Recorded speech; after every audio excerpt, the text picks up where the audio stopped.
Bonsoir à toutes et à tous, voici le sommaire de cette édition. L'explosion de la téléphonie mobile au Bénin a créé un nouveau métier, celui de réparateur de téléphones portables. À Cotonou et environ, le nombre d'abonnés est sans cesse croissant et cette activité s'impose comme un métier. La promotion de la femme se passe également dans le monde de l'art et c'est le Festival international de la femme artiste qui œuvre dans ce sens.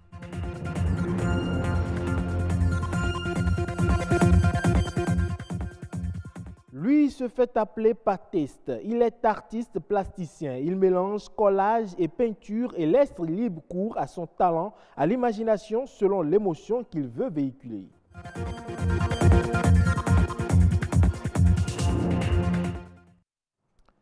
La réparation de téléphones portables représente aujourd'hui une nouvelle filière qui se constitue progressivement eu égard à l'importance de l'usage des téléphones portables dans la vie des hommes de nos jours. Petite immersion dans ce monde informel de techniciens, de dépanneurs, de réparateurs et de clients. C'est un élément signé Clotaire Awekou et Ghislain Nkponou.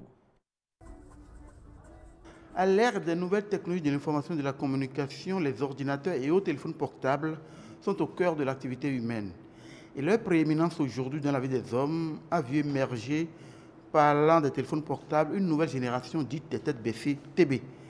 Et quand une défaillance technique ou toute autre panne affecte ces téléphones portables, c'est la ruée vers les techniciens, réparateurs et autres dépanneurs. Un nouveau monde qui se crée, une nouvelle filière progressivement qui se constitue, et dont la plupart bricolent, se débrouillent, travaillent à tâtons.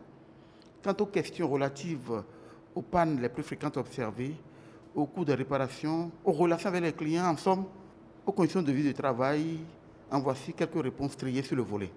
Les pannes, aujourd'hui, à l'aide de l'Android, nous avons l'écran, le bout de charge, des problèmes de réseau souvent qui se posent au niveau de ces portables. Et la reprogrammation, la flash et le déblocage. Parmi nous, il y a des brebis galeuses et d'autres sont satisfaits, par contre, d'autres ne sont pas satisfaits. Donc, ils sont toujours à la recherche de ceux qui peuvent les satisfaire. On fait notre petit bonhomme de chemin. C'est vrai, on ne peut pas tout attendre de l'État. Et avec ça, on se démène quand même. Les pannes que les clients nous amènent, c'est les écrans qui sont cassés, qu'on doit changer, et puis les bouts de charge. Très souvent, il y a satisfaction, mais il y a certains téléphones qu'on n'arrive pas à trouver leurs écrans. Les téléphones venus de France, par exemple. Non, c'est des téléphones Android, seulement c'est les marques là. C'est les marques là qu'on n'arrive pas à trouver leurs écrans. Parce que ce n'est pas les mêmes choses. Ce n'est pas les mêmes écrans. C'est Android, mais ce n'est pas les mêmes choses. On ne peut pas dire qu'on s'en sort parce que voilà, on n'arrive pas à trouver les pièces. Comment vous pouvez qu'on soit satisfait? Non. Il n'y a pas tout à fait la satisfaction. Le GSM, c'est l'électronique et les électroniques ont souvent des pannes de l'électricité. Parfois, nous sommes en temps de pluie actuellement. Il y a la pluie qui frappe les clients. Les téléphones, les écrans ont des problèmes. L'allumage a des problèmes et les bouts de charge aussi. Bon. Compte tenu de la situation actuellement, on ne peut que faire avec. Sinon, c'est notre boulot, c'est ce que nous avons appris à faire. Même dans la vente, dans la réparation, on est dit que le peu gain de pain que nous pouvons avoir, c'est ce on se débrouille avec pour le moment. Et ça arrive souvent avec les clients. Je ne suis pas satisfait, ou tu fais le téléphone se teint, ça se crame, le client fait du bruit, il amène ses problèmes ou bien il te dit de ramener son téléphone comme c'était avant. Oh, c'est pas toi le fabricateur de l'électronique, nous ne sommes pas chinois, nous ne sommes que des réparateurs, donc on ne peut que faire le peu que nous avons appris et donner notre force pour satisfaire toute la clientèle quand même. Du côté des clients, principale interface dans ce nouveau commerce, motus et bouche cousue. Un seul fait exception. Je suis venu réparer mon téléphone. Le téléphone est tombé. Quand j'allume ça s'allume, mais ça ne s'affiche plus. C'est pourquoi je suis venu ici réparer ça. À voir ce que le technicien est en train de dire, c'est sûr que je vais réparer avec mon téléphone.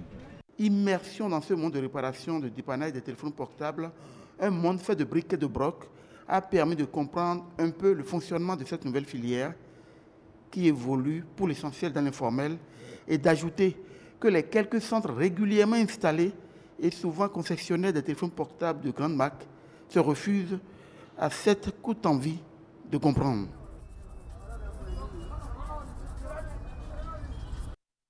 Le Festival international de la femme artiste fait la promotion de la femme dans le monde de l'art. Et bien pour l'édition 2018, les manifestations se tiendront dans la ville de Parakou. Plus de détails avec Raman Sana, promoteur du dit festival. Il est au micro de Ghislain Mbonou et de Marianne Bossemede.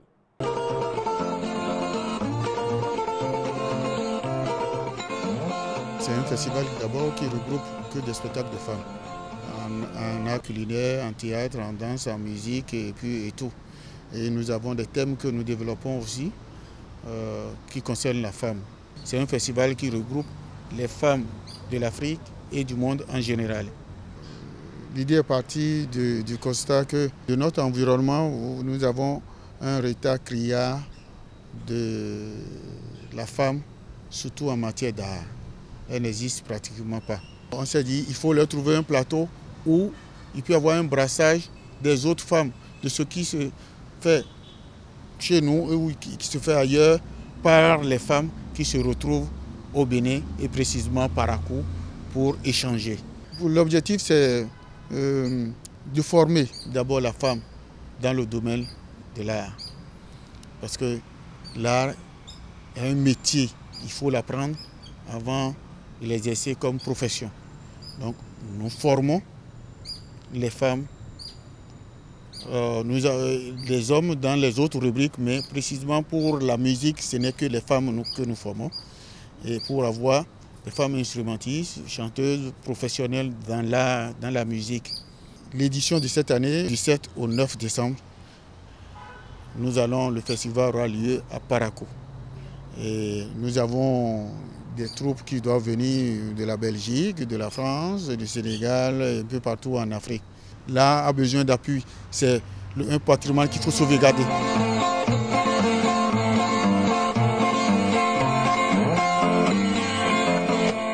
C'est un artiste béninois qui navigue entre la peinture artistique et l'art plastique.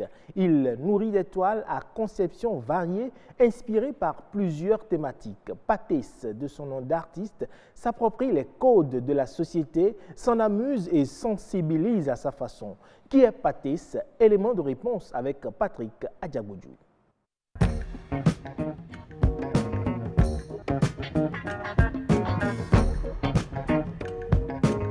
L'art plastique, c'est un voyage pour moi, un voyage de l'âme. Tout le monde ne veut pas faire de l'art plastique parce que l'art plastique, c'est quelque chose qui est multidimensionnel. Mes ambitions pour l'art plastique béninois, que je veux aller loin de là, et parler beaucoup de mon pays par rapport à ce que je sais faire. La peinture sur des toiles, c'est son métier. À l'intérieur de son atelier, le visiteur est embarqué dans un univers où chaque objet porte une énergie. Ici, l'artiste peint des toiles dont il ne connaît l'identité qu'après avoir fini l'œuvre. Tant que l'artiste ne finit pas l'œuvre, il ne peut jamais donner le titre de l'œuvre. Là où je suis maintenant, je ne peux pas vous dire que je sais là où je vais. C'est vers la fin ou bien c'est quand on va finir l'œuvre que je peux donner le titre de l'œuvre.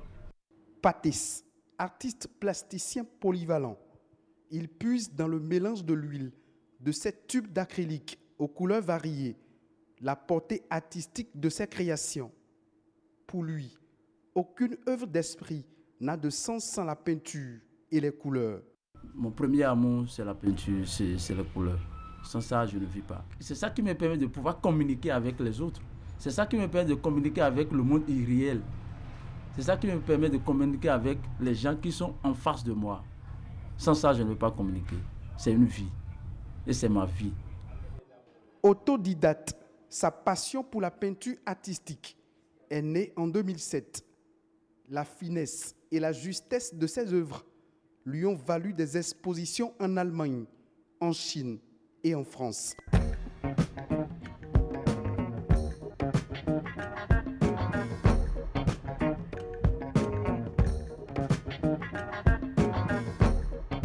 Nous sommes dans un restaurant de Cotonou où ses œuvres sont exposées.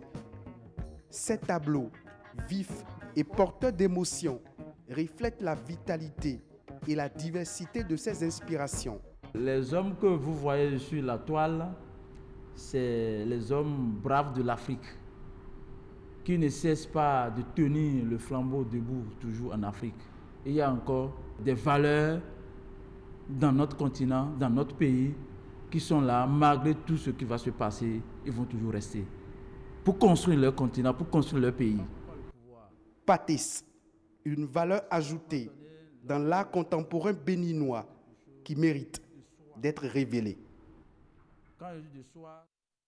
En Côte d'Ivoire, la filière cacao pourrait enchaîner un nouveau record en 2019.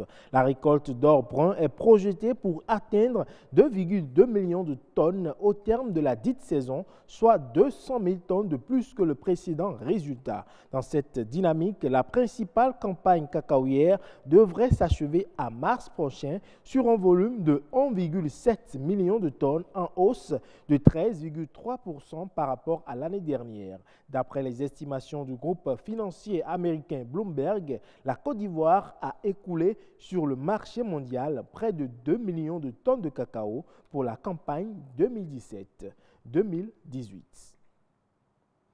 La commission de la CEDEAO vient de lancer un concours régional de propositions de noms et de logos pour la future monnaie unique de la communauté. Cet appel à propositions s'inscrit dans le cadre de la mise en œuvre du programme de coopération monétaire de la CEDEAO qui prévoit la création en 2020 d'une monnaie commune. Destinée à tous les citoyens des États membres de l'organisation, le concours est ouvert jusqu'au mardi 20 novembre 2018.